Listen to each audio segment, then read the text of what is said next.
first couple of years, but then after that, where do you really, want to grow? So, for example, in Michigan now, the Upper Peninsula is really a target for Gail Alpert, and I think there's 3 or 4 events there, so just kind of looking for the future. The whole idea about looking for venues and what might be some potential venues, and just thinking about staffing. Paid staff is another, expense. You might want to think about that. The organization might want to think about that as it continues to grow. There's some paid staff in every organization today, but very little. But recognize that there's some people that have to kind of do this full time that help get it off the ground. So those are just some ideas. I'm sure everybody has more, better ones, different ones. But I think to maybe get moving here, and this is the first meeting this week in the state, so we'll end up in San Diego doing exactly this, showing this exact same presentation. But I'll take any help for how this could be better, because you're kind of the guinea pigs. I don't mean that in a bad way, but you're seeing this for the first time. So we're just going to have similar conversations around the state. So maybe there's a way to form some teams and maybe some leadership stand up, and then we can go from there. Provide any kind of help that we need, and maybe conversation like, for example, with Kevin Ross. I don't know who Kevin is in the state of Washington. Really a driver towards, again, converting that area to the district. A lot of his own personal time. He's done a couple of actually long workshops around the whole idea of logistics, and he's a great resource to be more than willing to help, as others around the country. Many of you have met or talked to Gail Alpert. She's the engine in Michigan. 460 teams. They have more than 10% of the total FRC teams in that state. They have a very generous state grant, too, by the way. They work very hard for. So a whole other area of kind of the 501c3s working on your state legislature. For 3 years, the governor is very keen on first in that state, so they're lucky. We're lucky. Lucky there anymore, but there's probably some other areas of concentration. Any thoughts or ideas?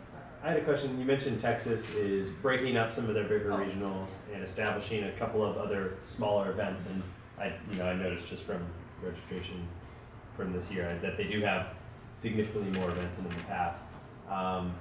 They added a net 2 this year. The net 2 yeah. broke up 1 and then added an additional 1. Are they taking on short-term cost increase because of the regional support fees that typically come with each regional event being a large portion? I mean, I know regional support fees can be upwards of $60,000 for a regional that goes to first for everything from RD to field transportation and all that. So are they paying the similarly large regional support fee for each one of those regional events in addition to, I understand they have much more reduced cost by being in high schools and stuff like that from the venue side. So is it coming out as a net decrease in their expenses for this year to run those additional events, or are they net expecting to take on an additional $100,000 or so in costs? So there, if I'm understanding your question correctly, there's no additional support fees because we've not changed any of the regional directors. We've not added any headcount. Okay. So that's the same 4 folks that are involved, 5 folks that are involved and have been involved. Okay. So the way that it works now, just mechanically for everyone. So in a regional event, take for example, San Diego Regional or Sacramento Regional or any sort of regional event. The venue contract that's pulled, we call it pulling the venue contract. So first signs that contract. So any liability is all on first.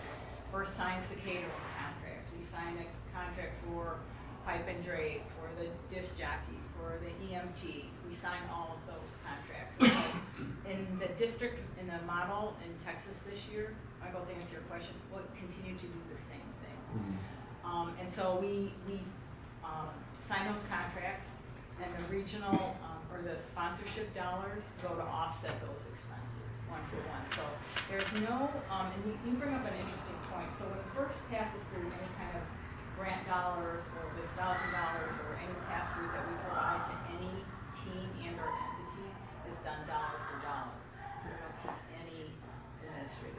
Well, there are fees associated with like moving the field and other That's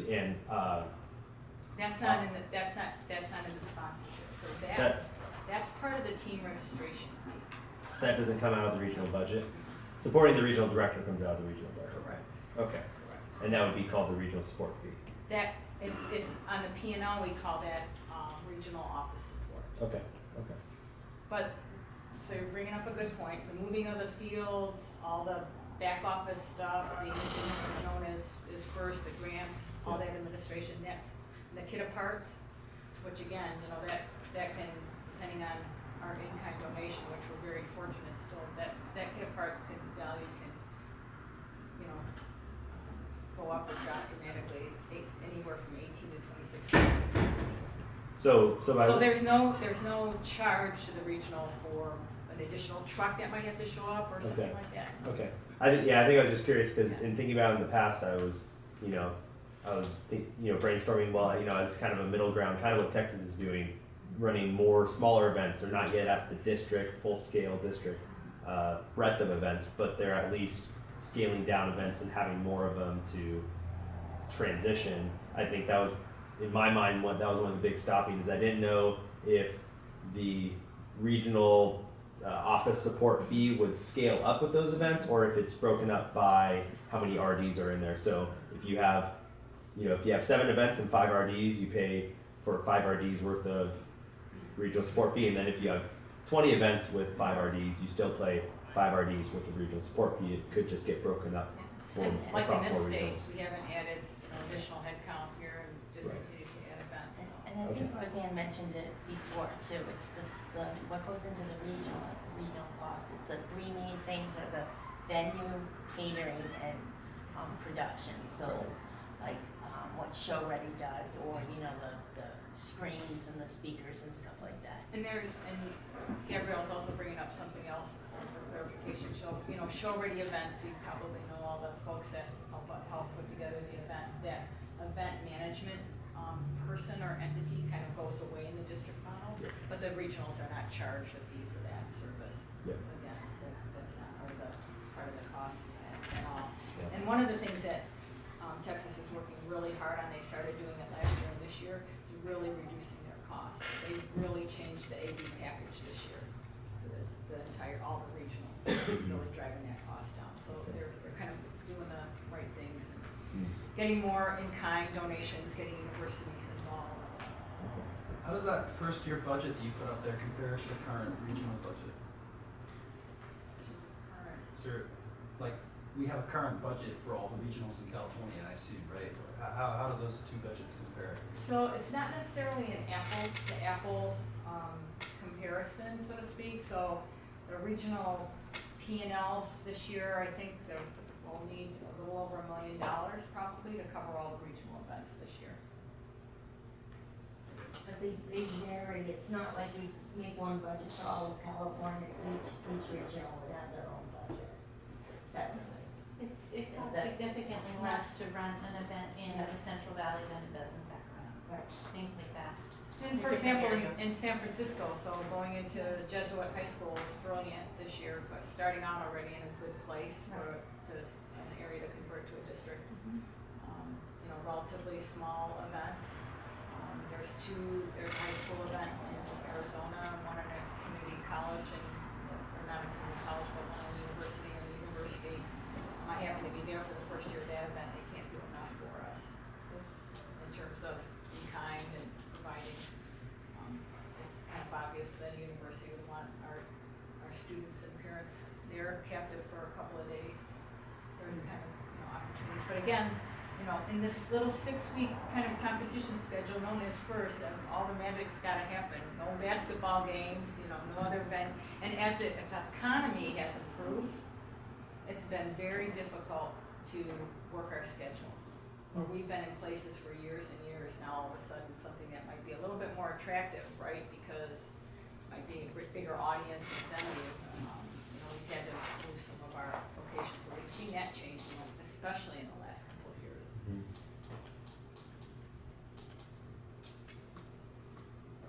Any other questions or comments? Any feedback? with regards to regions establishing a board of directors and fundraising capacity, at least in the short term, you know, I mean, so for example, like who would be the person in California responsible for establishing a board of directors? Well, I think it's probably a group, you know, I think a lot of people would have to, could help solicit and put names together and, you know, at the end of the day, you have to see if people were, you know, interested. I mean, I guess we could ask the regional directors to kind of take the responsibility, but I think that they would need help from the other folks in the state in terms of ideas. Okay. I mean, I think it's definitely maybe one of the committees that can be, you know, formed to help put a, have some a board of directors meeting, because I think we definitely would want to help from headquarters to help have those conversations about what this is about. And again, if we start with, maybe we can start with some folks who know us, Yeah. a little bit of a different or easier, you know, conversation. That will take some time though, I think, to get the right folks, especially to get started. Who's on the board right now? There isn't a board. You can be a nonprofit, you can have a charter, all that good stuff, and no executive leadership board enacted it. There's I been think a it's- 501c3 poll, yeah. Yeah, you can hold the name, yeah. And, I mean, to a great extent, that's terrific, because, right, First is in the name, First California, it's kind of saved, and not in the case in all states, so. So a name is held, and Jim holds the name, right? Yeah, he's got the Okay. name, yeah, right, yeah. So if a board of director is gonna get made, it would have to go through Jim, right? Well, yeah, but I don't think that that's a big deal, you know, he would obviously have to, whatever control he's got, he would have to go to get a board of directors, and he knows that, so. Because Jim Beck isn't gonna sign them, I don't think, or anyone in this room is gonna sign on the line for a venture contract, right? Right. Be responsible, but a board that, you know, then there's a whole governance process that would have to get instituted, and, you know, that board would have to be comfortable on some fundraising capacity and so on. Takes a little bit of work. Not impossible, but a little bit of work. I think that's one of the key things here that the state has to work on, is getting that board together. What do you think the timeline for us going to district would be? Like, do you expect in the next 2 years, next 3 years, or what do you feel is doable? I'd ask the room that.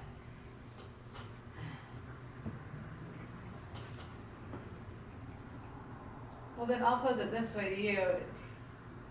States that have gone to the districts, that were maybe at about the same place we were, how long did it take them to get to actually executing a district? Well, that's a good question, and I'm not trying to be cute by my answer, but I mean, if you look at Texas, if they, next year, that will be their third 3 years they've been working on it. Ontario was about the same.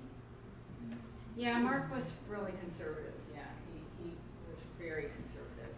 Yeah, about 3 years, I would say, in Ontario as well. So for 2018, the next steps are Texas, and then Kansas City and Missouri are getting together. They've been doing a lot of work, we've had several conversations with them in the last couple of years.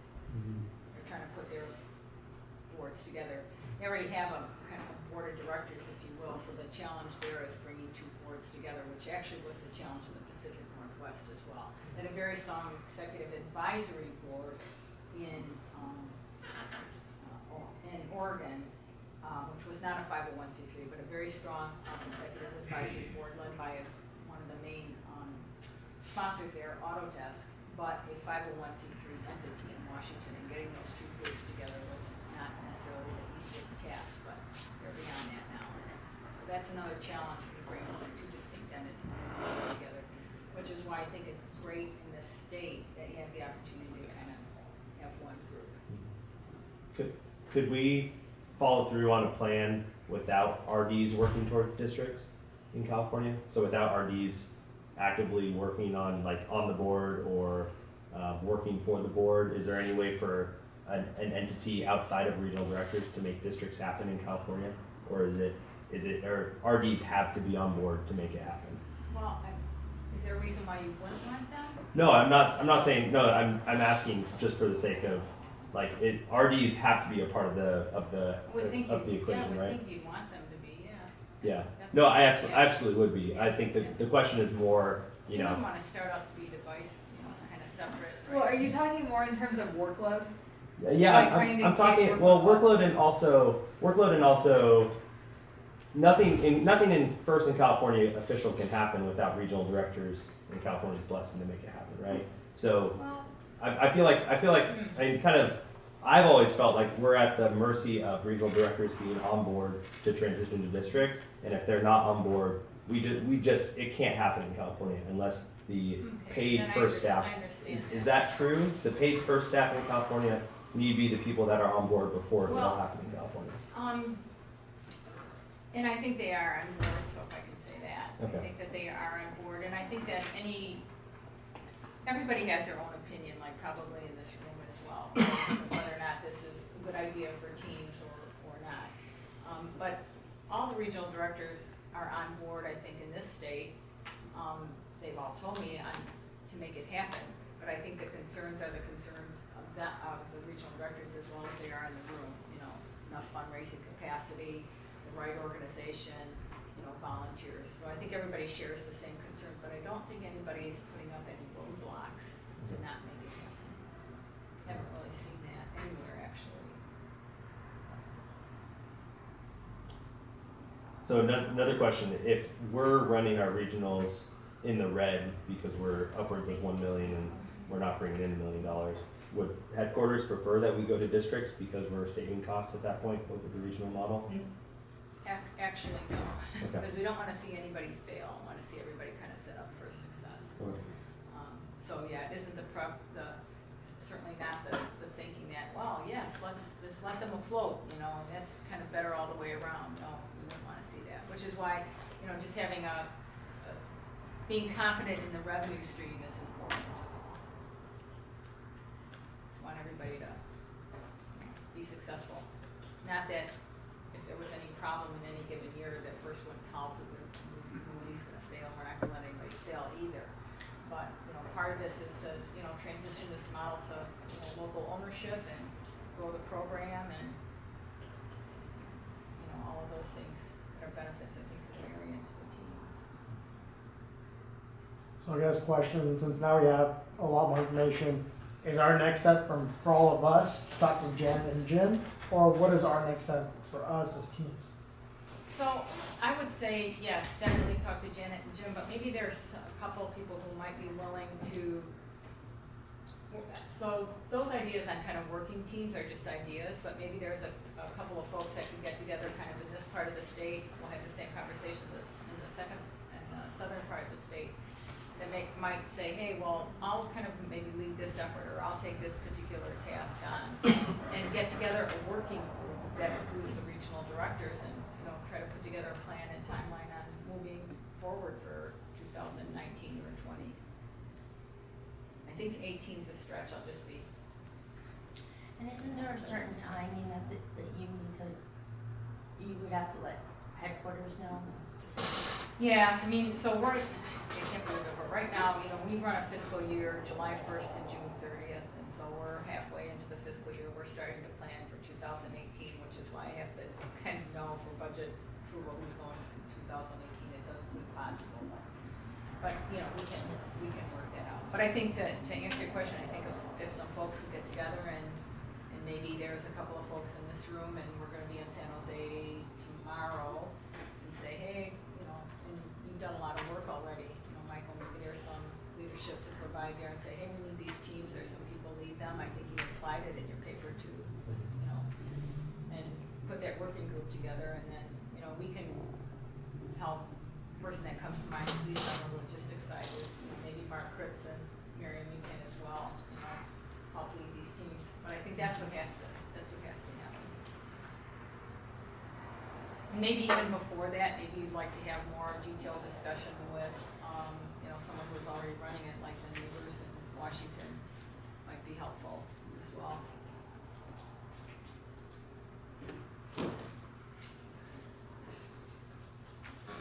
What do you see as the biggest challenge up there from your perspective?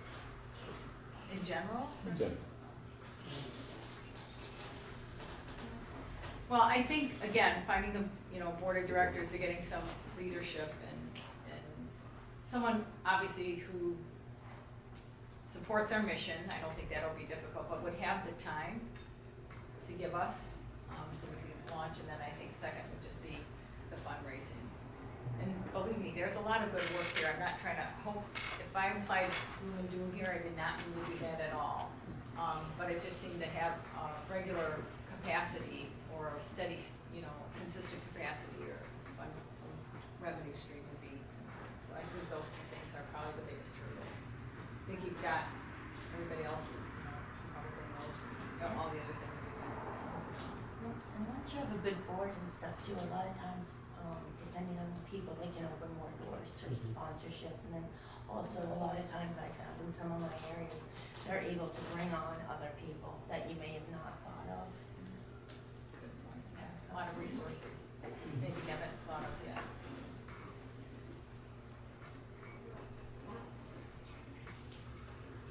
Any other questions or comments or?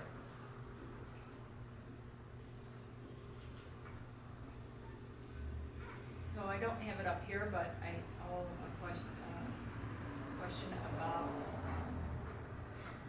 a metric on volunteers and the number of sponsors. Right, that kind of made up the 850. And I'll give those two probably the easiest way to disseminate. Okay. And my email is rstevens with a V at usfirst.org. In the I guess, well, let's maybe just say take the domestic nonprofits. Who has been the driver behind transitioning sponsors over from a regional model to a district model? Because from the way I understand it, typically our RDs are the ones who are the main contact for these big ticket sponsors for regionals in California. So I would assume that they would be the ones to negotiate that transition for sponsors. Like you mentioned, that sponsor had a bad experience, kind of being caught off guard. So regional directors would, I imagine, at least be the first point of contact for a discussion like that with a potential sponsor. And headquarters as well. Okay. We would help as well, and some of the national sponsors or local sponsors, and even some of the committee members. Some of your committees here that on the regionals have very close relationships with certain sponsors. So, we might start there with that relationship as well. There's a little bit of explanation around kind of what this district model means, that the sponsor even, and some sponsors say, I don't care what I just support first. I just want to support first. I'm going to continue to support first, and thank you very much, and we love that. So. If the board is so key to getting this whole thing going, can they be compensated? Probably, but most of the boards are, first would not compensate them, is that your question? But Yeah. they may decide to I guess that compensate is my themselves, question. yeah. I guess that is my question. All the boards are voluntary, every single one today. No. Yeah. If I'm answering your question, yeah, Yeah. they're all voluntary. I think that might be the case for a lot of nonprofit boards, maybe, I don't know that to be a fact. So we could pull that compensation decision out of the 501c3 then? Is that another way to do it? If the board would decide that, yeah. That's the whole governance piece that. Yeah, there's no rule that says a 501c3 can't pay a board. Right. You can't. It's part of the, I do treasury for our Yeah, you're the 501c3. I expert. fill out the taxes. Okay, so Yeah, there's line items in there for paying your board, paying anybody. You can pay anybody you want. It's this nonprofit is the bottom. It's supposed to be zero. Yeah. So- Our treasurer likes to say, not-for-profit is only a business model. It's not a strategy. That's exactly right. Watch your charities. Yeah. Those numbers can get pretty big, even though there's zero on the And I bottom. think if you look at the 1090s or the tax returns for the 501c3s that are out there now that are 990s, available, you'll see that. Most of them at first, but I know the ones that I showed earlier, the 10, there are no paid board members. If I'm answering your question. Yeah. The people that you want on the board don't need to be paid. Yeah. They haven't needed to be paid for a long time. That's who you want on your board of directors. On this, yeah. Yeah, that level of board of directors, yeah. With California being such a large economy and having the kind of the tech hub in Silicon Valley and media moguls in LA or whatever, what do you see are the biggest challenges for the FRC program to fundraise effectively in California if we're not able to make $1 million budget? What do you see as some of the big hurdles to overcome as far as breaking into an industry that has a lot of money in the state, and we're feeding them engineers?